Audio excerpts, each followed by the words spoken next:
Como pode que todos os livros que Deus quisesse que estivessem estão dentro deste livro que se chama a Bíblia?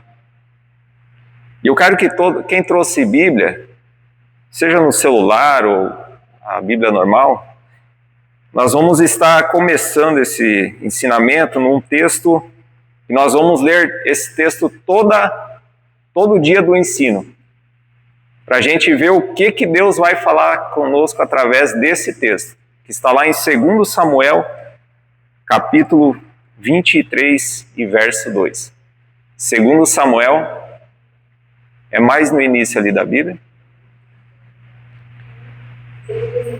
2 Samuel, capítulo 23.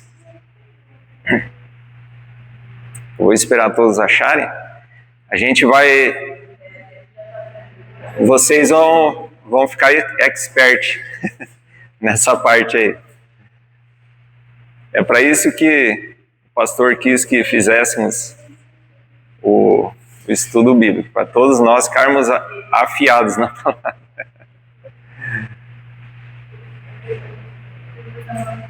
2 Samuel capítulo 23 e verso 2. 23 e verso 2. Vocês podem deixar já anotado na Bíblia de vocês uma marcaçãozinha ali que toda vez a gente vai abrir nesse texto.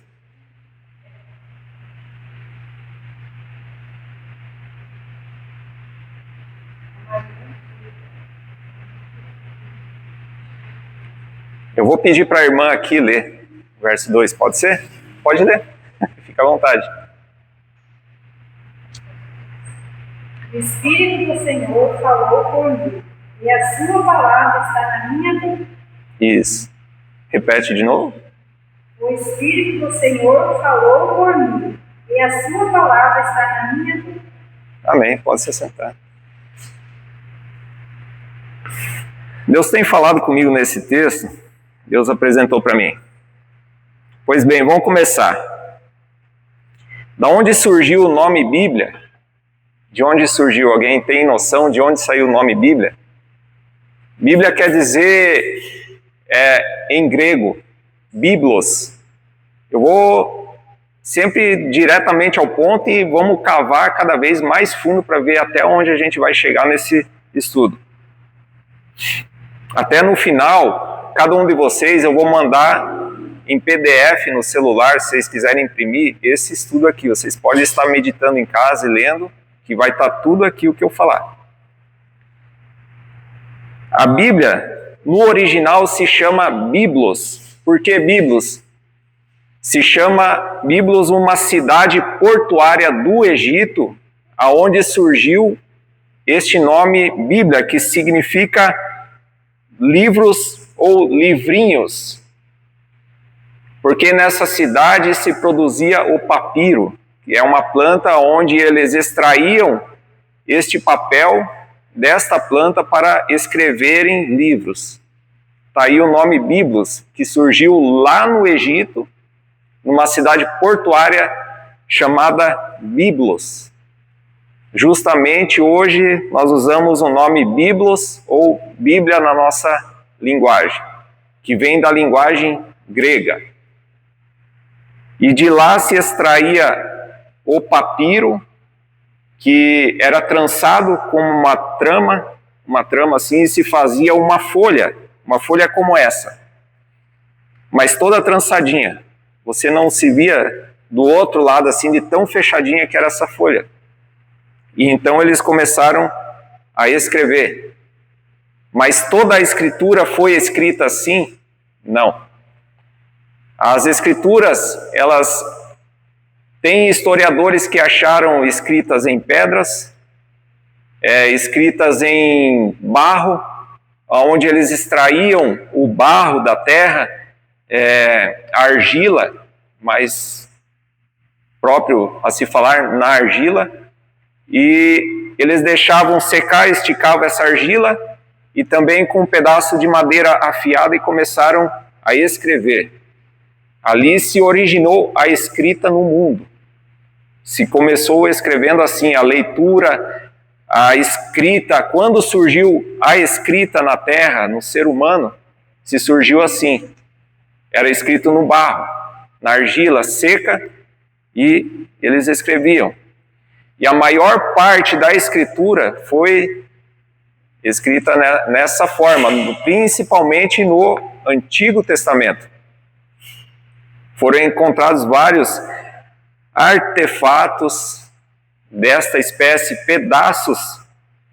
Não foi achado a Bíblia inteira, todos os livros não foram achados. Nós já vamos chegar lá. Mas e como a gente vai saber se a Bíblia, então, ela é verdadeira?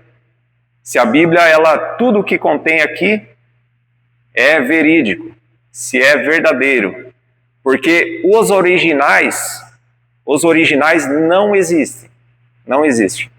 Eu posso até estar entristecendo o coração de vocês, mas os originais, vamos supor, lá onde Moisés ele começou a escrever, não existe. O que aconteceu foi passando de geração em geração, de fala, alguns escreviam, alguns contavam, e uma parte foi achada, outra parte não foi mais achada, foi consumida, e assim vai. Pois bem, então vocês aprenderam primeiramente a origem da palavra Bíblia, que se chama Biblos, numa cidade do Egito. Primeiro ponto que eu vou falar aqui, quantos livros contém a Bíblia? 66 livros no total, 39 livros no Antigo Testamento e 27 livros no Novo Testamento. Contém 1189 capítulos no total, 1189 capítulos. Se a gente começar a estudar capítulo por capítulo, numa aula como essa, uma vez por semana, eu calculei lá na minha casa, a gente levaria 24 anos. É só você somar. Uma vez por semana, por um ano dá 48 semanas, 48 dias, e se multiplica por esse número, dá a 24 anos. Se a gente estudar capítulo por capítulo, todo dia a gente leva 3 anos e meio. Todo dia. Capítulo por capítulo. Se a gente ler o livro de Salmos, 150 capítulos, uma vez por semana, a gente levaria 3 anos e meio só para estudar o livro de Salmos. Pois bem, contei 1189, por isso que eu digo, eu não sei mais do que vocês não. Né? Não pensem, o Marcos tal, eu não sei nada. Tá?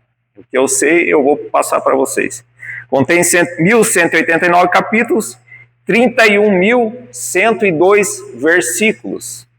Versículos é ali, versículo 1, versículo 2, onde nós lemos segundo Samuel 24, é um capítulo, 23 é um capítulo.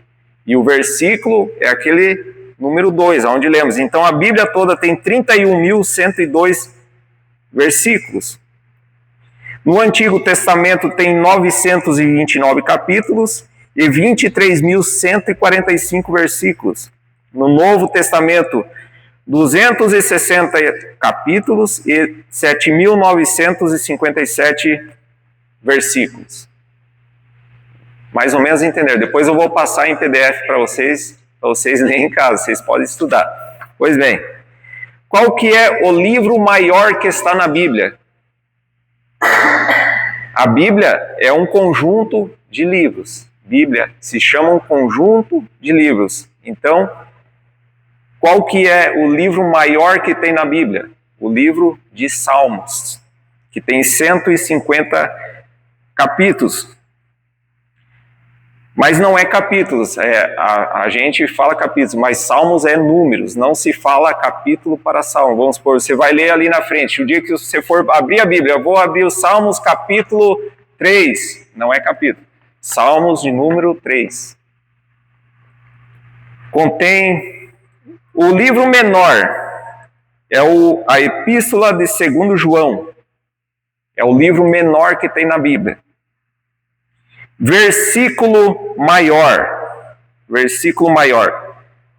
Esther, livro de Esther, capítulo 8, verso 9. É o maior versículo. O versículo menor está no Evangelho de João, que é capítulo 11, 35, que diz: Jesus chorou. Só duas palavrinhas. Jesus chorou. É o versículo menor que tem na Bíblia. O maior capítulo, Salmo 119. É o maior capítulo que tem na Bíblia. Se você quiser abrir aí Salmo 119, fique à vontade. É interessante você abrir. Pode abrir, Salmo 119. Lá no meio da Bíblia, você pega a tua Bíblia, abre bem no meio, vai dar nos Salmos. E você vai entender um ponto interessante aqui, por que eu coloquei o maior capítulo da Bíblia. Salmo 119.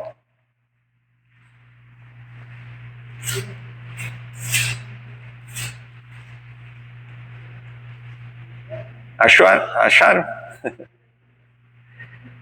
Salmo 119. Você folheia ali, dá umas 2, 3 folhas da sua ali. Pode olhar. Não, até chegar no Salmo 120. É um salmo muito longo. Mas ele contém muita coisa boa. Salmo 119.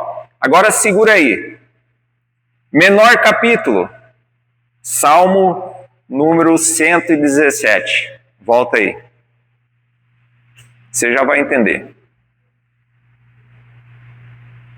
Salmo 119 é o maior. Salmo 117 é o menor que tem na Bíblia. E o Salmo 118 dizem que é o centro da Bíblia. Eu não pesquisei profundamente, mas dizem que o maior é o 119, 117 é o menor e Salmo 118 está no centro da Bíblia. Como segundo ponto, tudo bem, agora vocês já aprenderam qual que é o capítulo maior, o menor, versículo e tal, vocês já entenderam. Agora, como saber se a Bíblia ela é confiável? O básico vocês já entenderam dos versículos, capítulos e tudo mais. Como saber se a Bíblia é confiável? Como eu disse no início, eles não têm mais os originais. Foi passando e falando de fala e tudo mais. E chegou um ponto na era, depois de Jesus, que a palavra de Deus foi praticamente tirada. Não se tinha a Bíblia na sua mão, na mão das pessoas. Não se tinha um exemplar, uma Bíblia como esta aqui na mão das pessoas. O que tinham? Era nas sinagogas, as pessoas entraram lá e liam a palavra. Mais para frente, para eles produzirem a palavra de Deus, eram os escribas que produziam, que escreviam manualmente. Está aí a palavra manuscrito, porque foi escrito manualmente a Bíblia. Haviam sacerdotes, haviam pessoas que viviam só para isso, escritores, escribas, somente para copiar a Bíblia mão por mão, porque naquela época não existia essas impressoras modernas para produzir em grande escala, para você chegar lá na livraria, você comprar a sua Bíblia, não havia esse comércio. Porque antigamente lá não existia esse tipo de maquinário.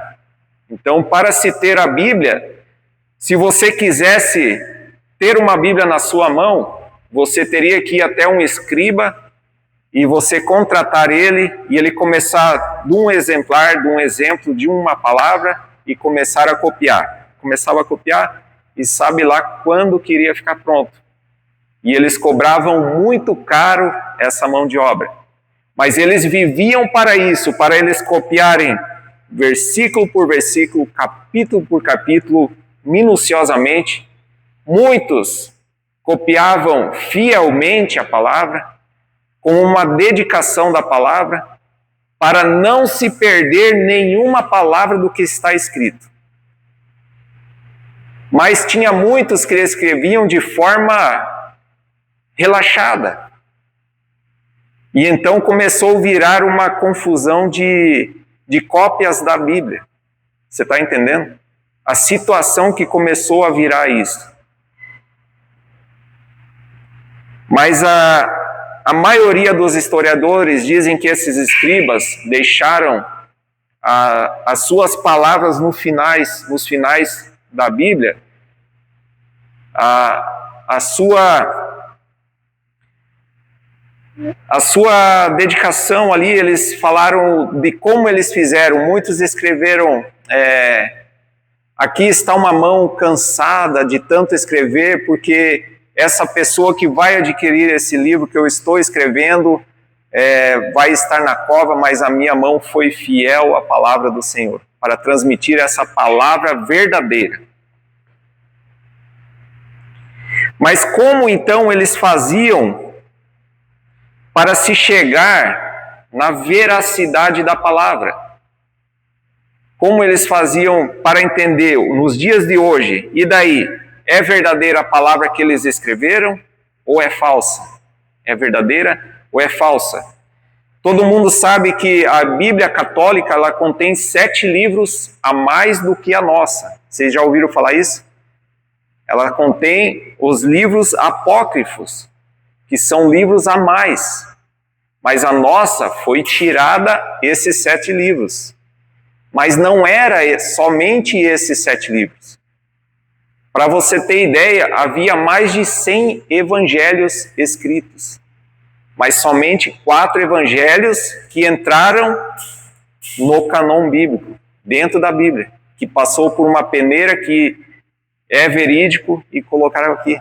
Os estudiosos, a igreja daquela época, chegaram nesta parte da Bíblia que é completa, que eles dizem que é completa, não precisa mais, não precisa menos, é isso aqui. Mas como eles faziam esse teste, se a palavra era verdadeira? Primeira era a inspiração.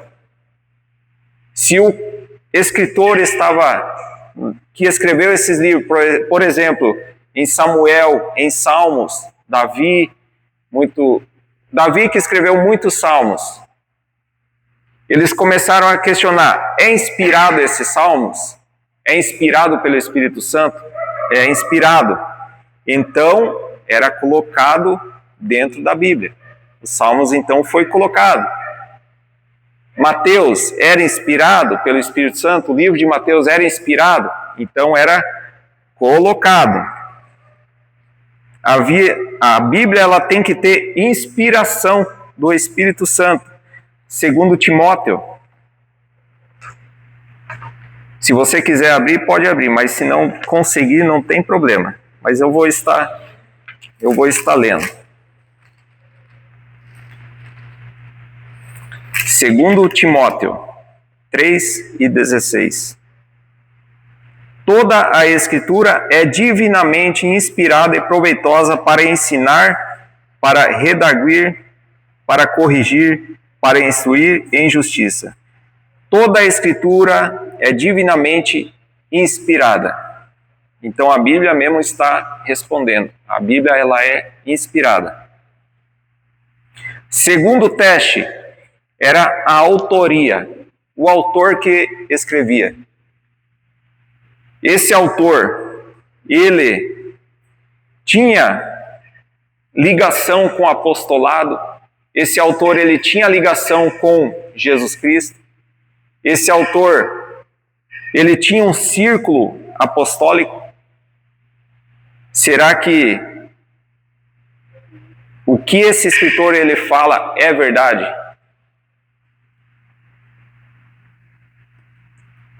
Porque muitos, como eu disse, eles foram tirados do cânon bíblico. Muitos livros, muitos. Quem aqui já ouviu falar no livro de Enoque? Quem já ouviu falar? O livro de Enoque foi tirado. Por quê? Porque não era inspirado. Tinha que passar por essa inspiração. Não era inspirado. A autoria dele, a autoria de Enoque. Quem escreveu o livro de Enoque? Foi Enoque? Não foi Enoque. Quem escreveu? Não sabe. Então acredita-se que é uma invenção, porque Enoque, a Bíblia fala muito pouco sobre Enoque. Andava com Deus, andou com Deus e foi levado vivo para o céu. Mas isso aconteceu antes do dilúvio. Quando aconteceu o dilúvio, tudo que existia na terra, se havia algo escrito, se Enoque escreveu, seria destruído totalmente. Então esse livro não passou na peneira da inspiração e da autoria, e foi tirado, porque todo mundo conhece aqui que o último profeta a falar foi Malaquias, 400 anos antes da vinda de Jesus, período interbíblico, 400 anos, Deus não falou com ninguém na terra. Deus não usou profeta, Deus não usou pastor, Deus não usou louvor, não usou ninguém. E todos os livros apócrifos, que eu falei que foram mais de 100, foram escritos nesse período de 400 anos. Desde Enoque, desde esses outros evangelhos, foram escritos num período que Deus não falou com ninguém. Então, foi tirado fora.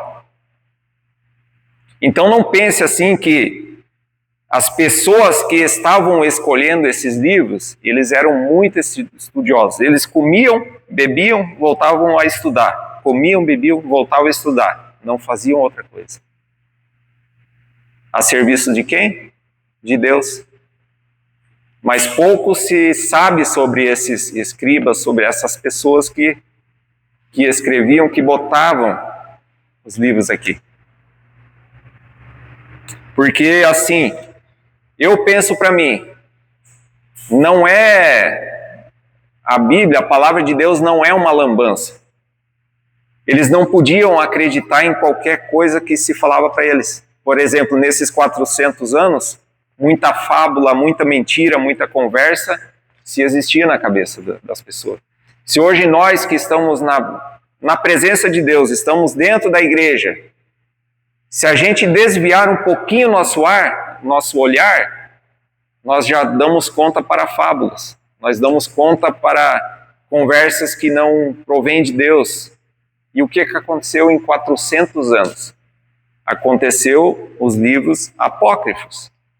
A mentira, o engano, tanto que a igreja, não estou aqui para falar da igreja, mal da igreja católica, não. Eu creio para mim que a igreja católica foi a primeira igreja a ser fundada, eu creio, mas debaixo dessa má instrução, porque inventaram fábulas, não acreditavam muito em Deus.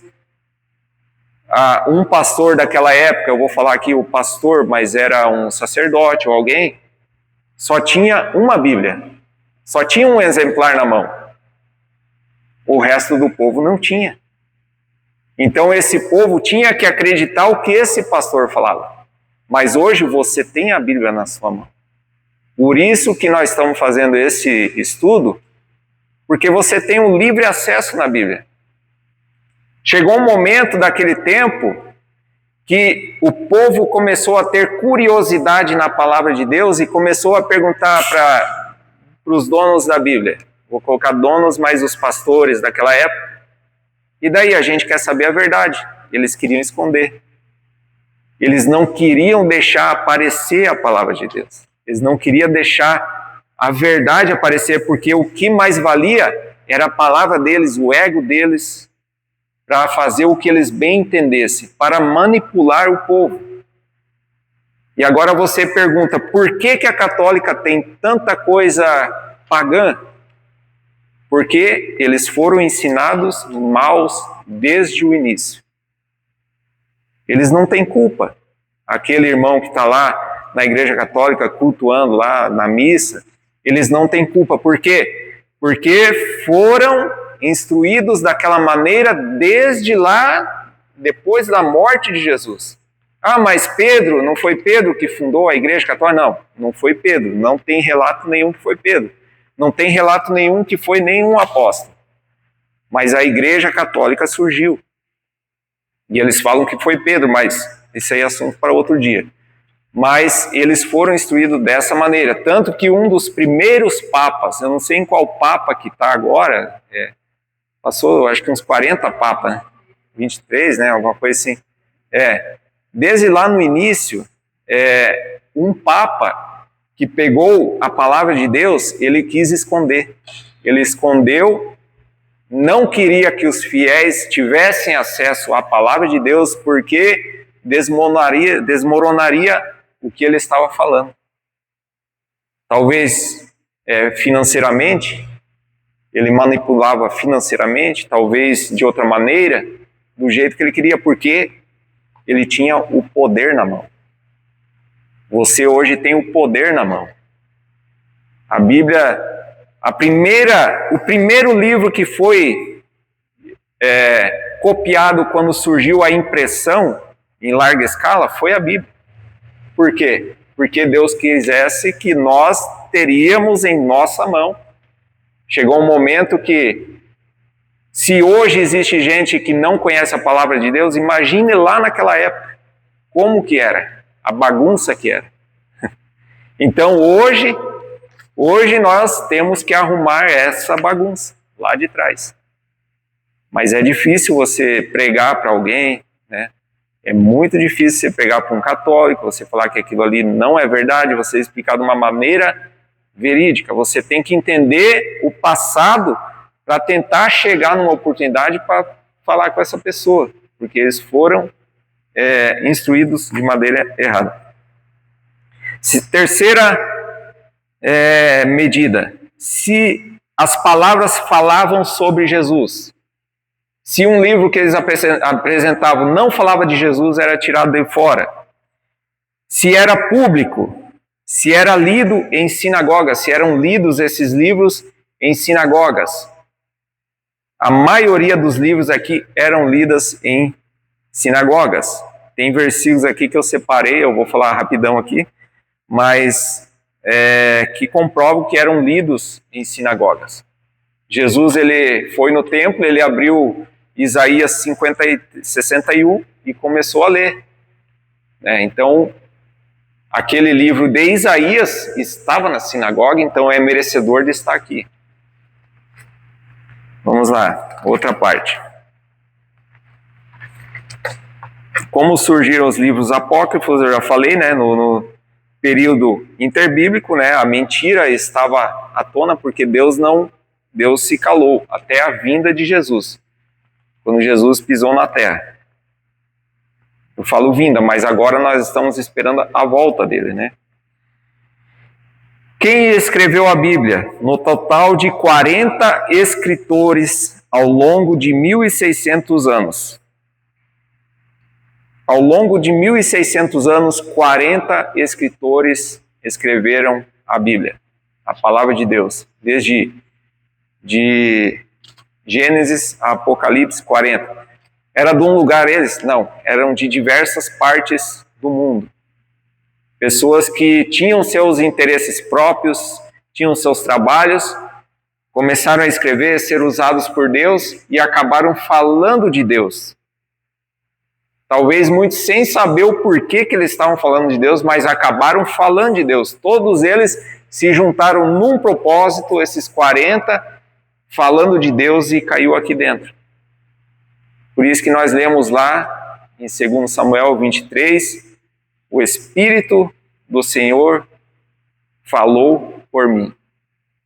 Não é eu que falo, é o Espírito do Senhor que falou por mim. Se você pegar da sua vida, da sua trajetória, desde que você nasceu, até agora foi o Senhor que falou por você. Talvez você não esteja entendendo o porquê, mas o Espírito do Senhor falou por mim. Tudo bem? Um escritor por livro, por exemplo, Tiago, livro de Tiago, era só Tiago que escreveu ele. Um escritor para vários livros, Moisés, escreveu 5 livros e um salmo. Salmos 90, foi Moisés que escreveu. Vários escritores para um livro, por exemplo, o livro de Salmos, Davi escreveu, Salomão, Moisés, entre outros. Autores desconhecidos, Hebreus e livro de Jó. Mas Jó foi Moisés que escreveu? Eu creio que sim, mas historiadores dizem que foi Moisés. Eu creio que foi Moisés, mas se você crê que não há autor, então não tem autor conhecido. Então o livro de Hebreus, ninguém sabe verdadeiramente quem escreveu, mas foi um livro inspirado pelo Espírito Santo.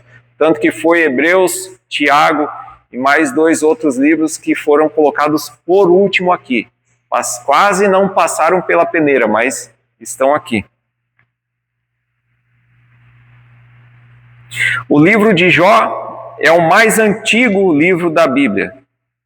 O Apocalipse não é Gênesis o livro mais antigo, não. O mais antigo é o livro de Jó. Só foi colocado primeiro aqui, já vou chegar lá.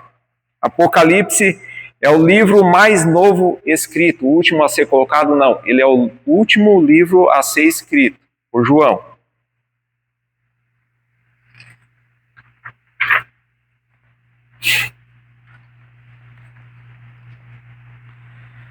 Os livros que estão aqui estão colocados de forma cronológica? Não.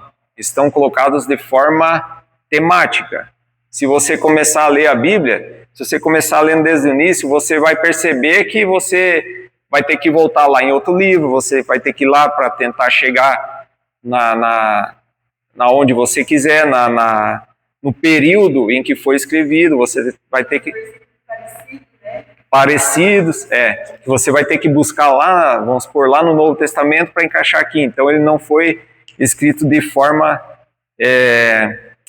cronológica, ele foi colocado em forma temática, por temas. Isso aqui é muito importante para você aprender a abrir a sua Bíblia e ler. Por exemplo, primeiro, livro sobre leis, que são os 5 livros de Moisés, que falam sobre leis, a maioria é leis. Segundo, históricos, depois poéticos, que são salmos, provérbios e cantares.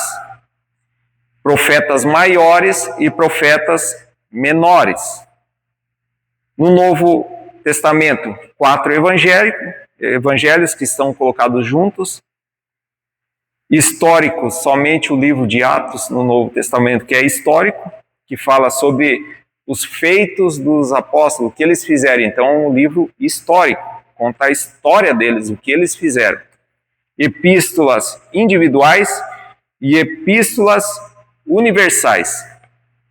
E por último, só um livro de revelação, que é o livro de Apocalipse, que é revelação. Eu não vou fugir do tempo, vou acabar um pouquinho antes.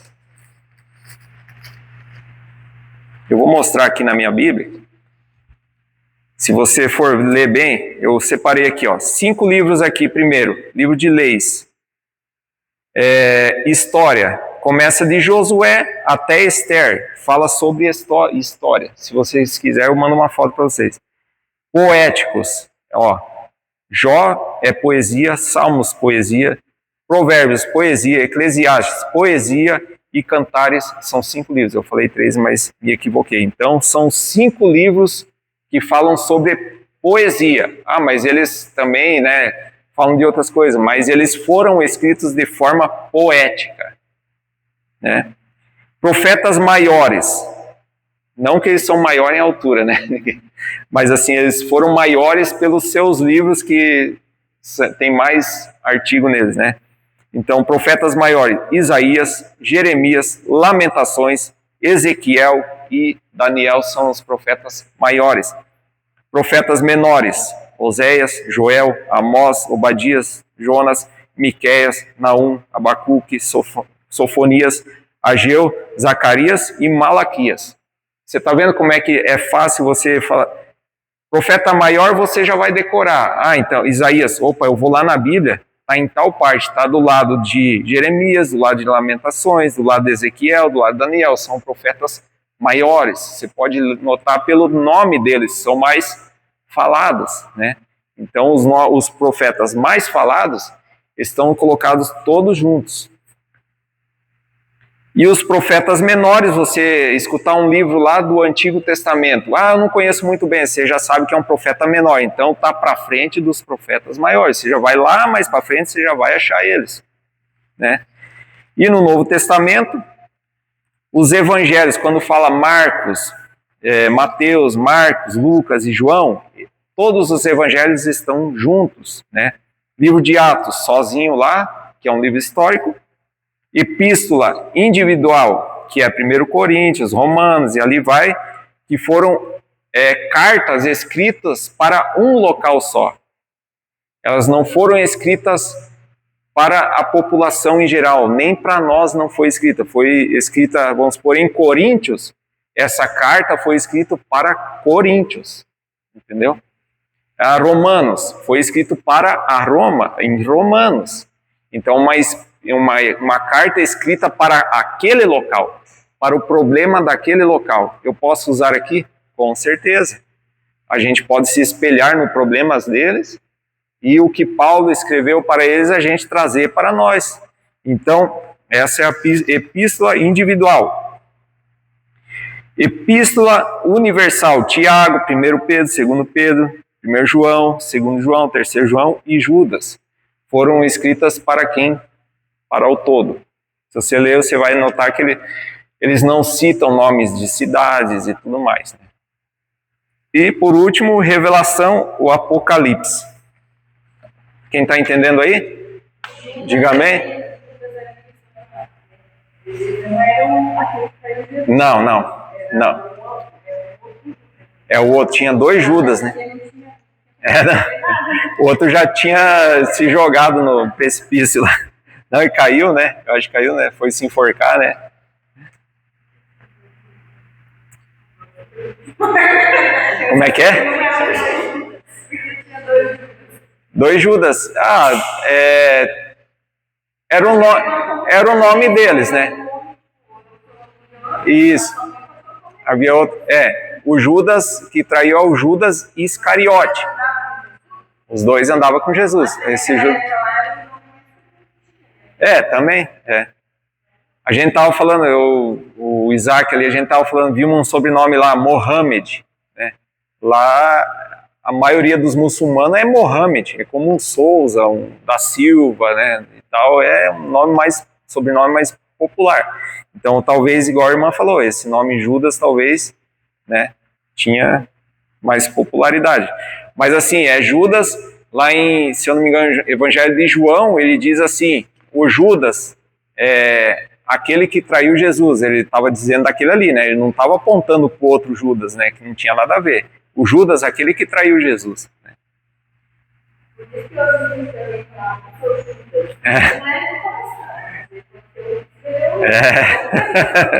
Verdade. Verdade.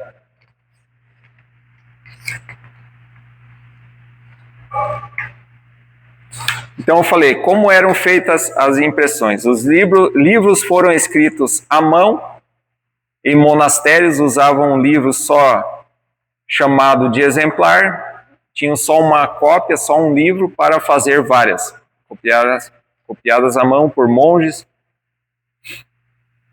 Se alguém quisesse um livro, não tinha como comprar, deveria achar um exemplar e copiar, pagar à mão. Né? Alguns copiavam de forma fiel, cuidadosamente, mas todos faziam isso, mas uns faziam isso infielmente. Até então tinha um exemplar mais antigo que eles tinham naquele momento, fazia 800 anos depois de Cristo. O mais antigo que teria era datado em 800 depois de Cristo. Mas como confiar nesta cópia? Como confiar? Se passou por mãos de pessoas fiéis e por mãos de pessoas infiéis, né? Você acreditaria num livro desse? É difícil? Você acreditar? Se hoje em dia alguém chegar nada, né?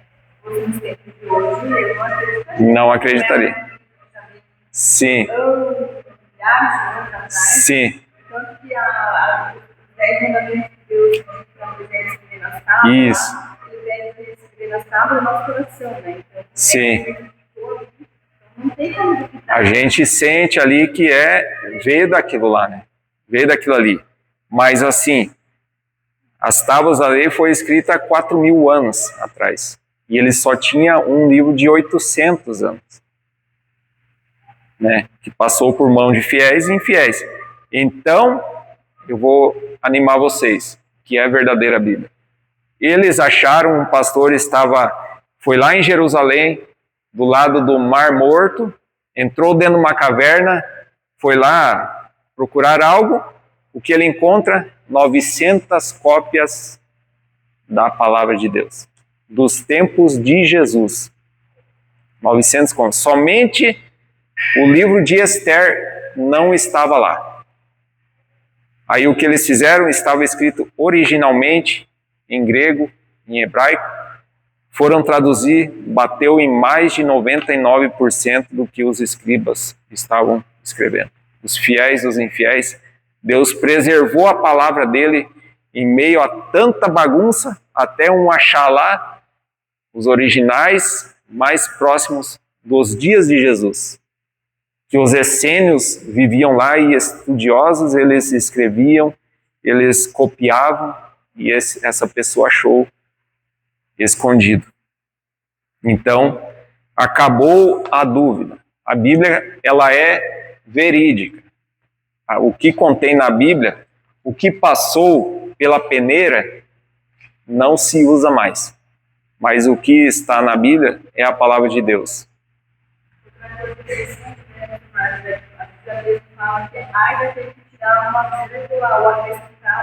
Então eu imagino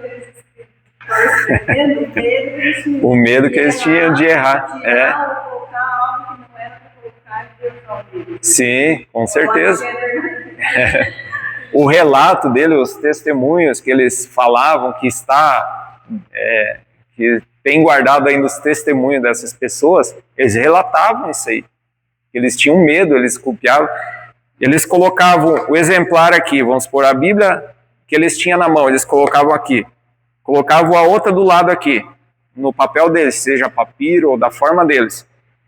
Eles escreviam, eles conseguiam escrever a Bíblia inteira sem fazer aquela linha. Eles faziam reto, mais reto do que eu, se tiver a linha ali, mais reto que eu. E o que eles faziam? Para eles não errarem, eles contavam a mesma quantidade de palavras numa linha, eles voltavam de trás para frente, contando se batia a quantidade certa. Então eles levavam anos para escreverem. Eu acho que Deus deve ter deixado um desenho para as pessoas. Eu acho que... tanto que a história diz que eles só escreviam, oravam, comiam e bebiam e voltavam a escrever. Tipo assim, o temor que eles teriam. Então eles estavam preocupados em preservar a palavra para nós, né? Então, eles conseguiram, em meio a dúvidas, ainda acharam um manuscrito lá dos tempos de Jesus, e foram bater com aquelas cópias que eles estavam longe daquilo lá, e bateu em mais de 99% de acerto.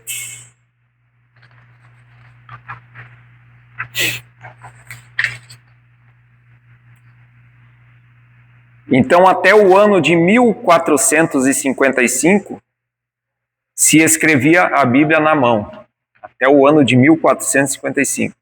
Até um inventor alemão chamado Gutenberg criou uma impressora em forma de prensa e começou a imprimir a Bíblia a larga escala. Aí começou a ficar mais barato, né? Não era aquela escala gigantesca, mas eles conseguiram reduzir muito em trabalho manual por uma prensa lá e tal, que ele criou, e ele quis que fosse o primeiro livro a ele testar essa máquina, que fosse a Bíblia. E ele testou na Bíblia e deu certo. Depois inventaram as impressoras modernas e tudo mais, e hoje até no celular tem a Bíblia, né? Se você pegar no celular, é difícil quem não tem uma Bíblia no celular, né? Então, mas assim, eu sou apoiador de ter a Bíblia, né? Não é a mesma coisa você ler num celular, parece que não é a mesma coisa, né? Porque o trabalho que deu para chegar até aqui, você saber que tem 1189 capítulos, né? Então você olha aqui, você começa a ficar muito curioso. No celular você vai conseguir ler um tanto ali e não vai chegar até o final, mas...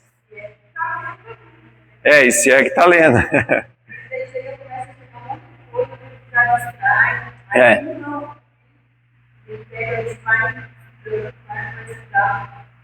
Isso. E assim, eu quero dar uma dica assim para vocês começarem a ler. Vocês pegam de Gênesis até Noé. São 5 capítulos. 15 minutos você lê, 5 capítulos. Começa lá em Gênesis, lê até, no comecinho de Gênesis, até Noé, no capítulo 5. Você vai olhar no teu celular, você vai marcar. Só dão 15 minutos. Não é o bicho. Faça esse teste, chega em casa lá, marca no celular. Mesmo que você não entenda nada, comece a ler. Marca lá no seu celular, você vai chegar até o capítulo 5 em 15 minutos. Então você vai falar, opa, eu consigo ler a Bíblia. Eu consigo. E por fim, os livros que Deus quisesse